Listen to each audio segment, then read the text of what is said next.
Olá pessoal, vamos para mais um vídeo aqui do Em Frente, hoje falando sobre o posicionamento do paciente para exames, procedimentos e cirurgias. Eu sou a professora Juliana Mello e vamos em frente!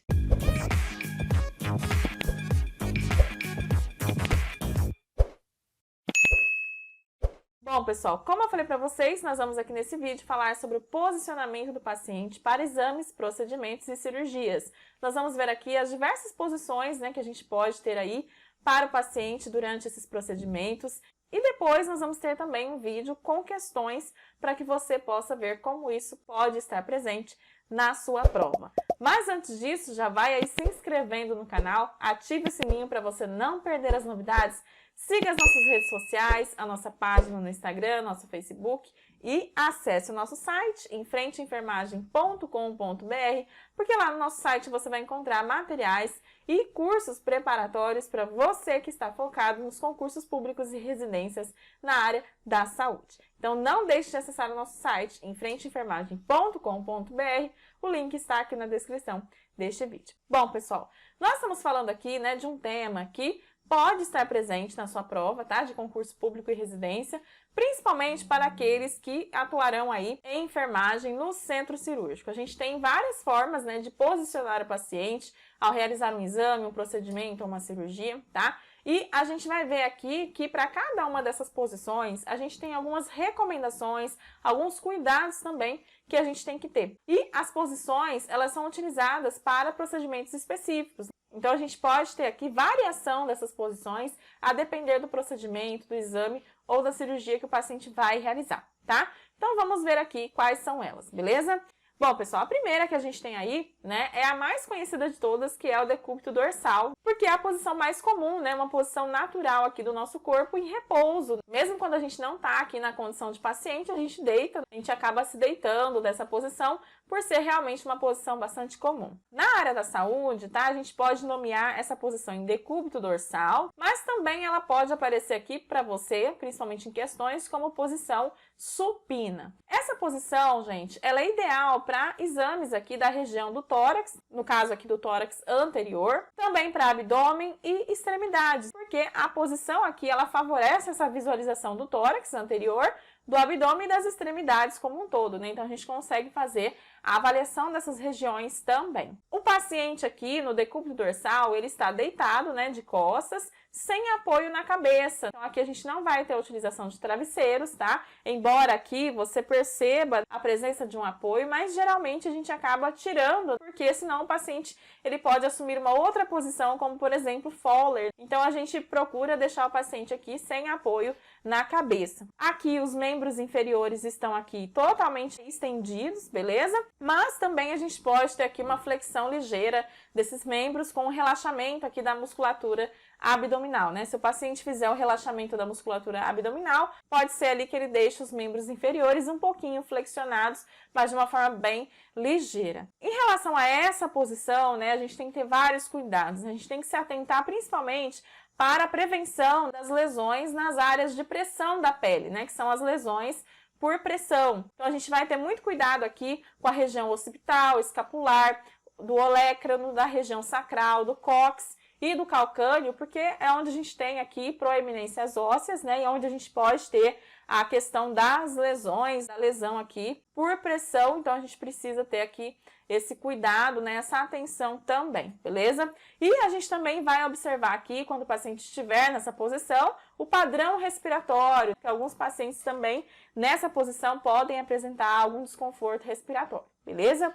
Outra posição que a gente tem é a posição contrária ao decúbito dorsal, que no caso vai ser o decúbito ventral, mas também você pode encontrar esse decúbito como prona, tá? Como posição prona, beleza? Essa posição aqui, ela é utilizada para exames na região cervical, na região torácica posterior, tá? Na região aqui lombar, na região retal, glútea e também nas extremidades inferiores, porque são justamente as regiões, que a gente consegue visualizar e examinar com o paciente nessa posição, tá? Então, o paciente aqui, ele está inicialmente posicionado em decúbito lateral e depois a gente vai com uma das mãos no ombro desse paciente e outra na região coxo-femoral, auxiliando ele a ficar nessa posição de decúbito ventral. Aqui a gente tem a utilização de apoios sobre as pernas, principalmente quando a gente fala de cirurgias, tá? Então a gente tem o uso de apoio, de travesseiro aqui sobre as pernas, entre o peito e o abdômen, e também um coxim, né, debaixo aqui de cada axila, aqui no caso quando a gente fala de posição cirúrgica. Para exames e procedimentos normais, geralmente a gente não tem esses apoios. Aqui, gente, em relação a essa posição, a gente tem também uma vulnerabilidade do paciente em relação ao sistema respiratório, por conta da movimentação mesmo dele, né? Ele tá com uma movimentação respiratória anterolateral ali restrita. Às vezes o paciente nem consegue se virar, então ele tem uma dificuldade ali também do movimento diafragmático, que fica reduzido, por quê? Porque a parede abdominal aqui, ela está comprimida, né? Então o paciente tem uma dificuldade de movimentar o diafragma, de fazer ali as incursões respiratórias. Então existe uma vulnerabilidade aqui também do sistema respiratório, então a gente vai aqui ter muita atenção também em relação a essa posição. A gente tem também a posição ereta ou ortostática, uma posição bem tranquila, que é quando o paciente ele está sendo examinado basicamente de pé. Essa posição é utilizada com o paciente em pé, com o olhar ali voltado para o horizonte. É uma posição usada aqui para exames neurológicos, tá? E ortopédicos, bem tranquilos. Aqui a gente não precisa de ter grandes preocupações em relação à respiração, nada disso, beleza?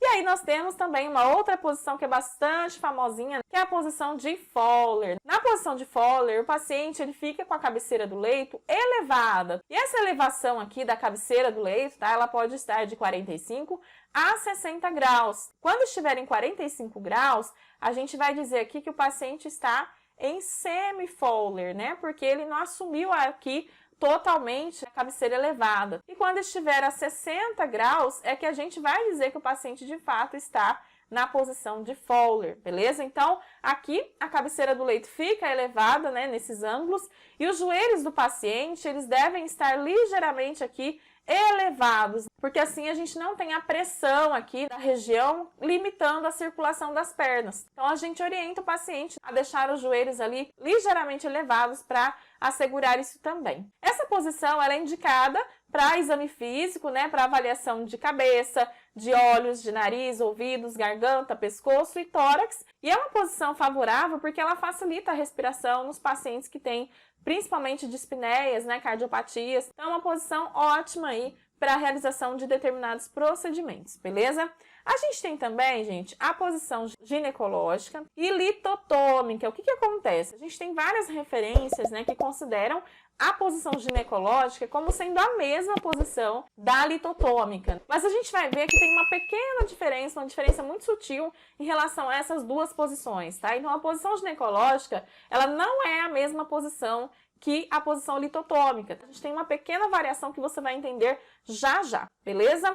Bom, pessoal, aqui você tem a posição litotômica. Então, essa imagem aqui é a posição litotômica. Nessa posição, o paciente está em decúbito dorsal, mas aqui é uma variação desse decúbito dorsal, né? O paciente não está com o corpo totalmente em decúbito. As coxas estão bem afastadas, mas elas estão flexionadas sobre o abdômen, né? Então, as coxas do paciente aqui estão flexionadas sobre o abdômen, beleza? E para manter aqui, né, as pernas nessa posição de flexão, a gente tem aqui a utilização de suportes, que são as joelheiras, beleza? Joelheiras, tanto que a gente tem a mesa ginecológica para isso. Então, a região glútea do paciente fica para fora da mesa de exame e essa posição é usada para cirurgias ou exames do períneo, da vagina, do colo do útero e da bexiga, né? Então, é uma posição utilizada aqui nas mulheres, né? Nas pacientes mulheres, beleza? Observe que na posição litotômica, as pernas aqui da paciente, elas estão voltadas para cima. Você vai perceber uma diferença em relação à posição ginecológica, porque na posição ginecológica, as pernas da paciente estão voltadas para baixo, tá? Então, essa daqui é a posição ginecológica, tá? Ginecológica. Nessa posição ginecológica, a paciente também está aqui numa variação, né, do decúbito dorsal, com as pernas flexionadas sobre as coxas, porém as plantas dos pés estão sobre o colchão e afastados, né? Os pés ficam afastados. A paciente aqui no caso, ou o paciente é coberto com lençol, na diagonal, de modo que uma ponta fique sobre o tórax e outra sobre a região aqui vulvar da paciente. Então, a gente tem aqui a proteção da privacidade dessa paciente também, enquanto ela está nessa posição. Essa posição ginecológica ela é necessária para fazer, por exemplo, uma sondagem vesical ou para exames vaginais e retais também, beleza? Então, só para você comparar, como você vê aqui na ginecológica, as pernas, né, estão voltadas para baixo e na posição litotômica as pernas estão para cima. Essa é a única diferença que a gente tem, basicamente, em relação a essas posições ginecológica e litotômica. Nós temos também a posição de Sims, que é uma posição aqui em que o paciente está em decúbito lateral esquerdo, porém, o lado esquerdo é o que a gente mais utiliza, tá? Mas tem algumas referências também que podem considerar aqui o lado direito, beleza? Mas geralmente a gente usa o paciente aqui em decúbito lateral esquerdo. O paciente aqui está com a perna direita flexionada aqui sobre a perna esquerda, tá? Então, essa perna está em cima da perna esquerda flexionada.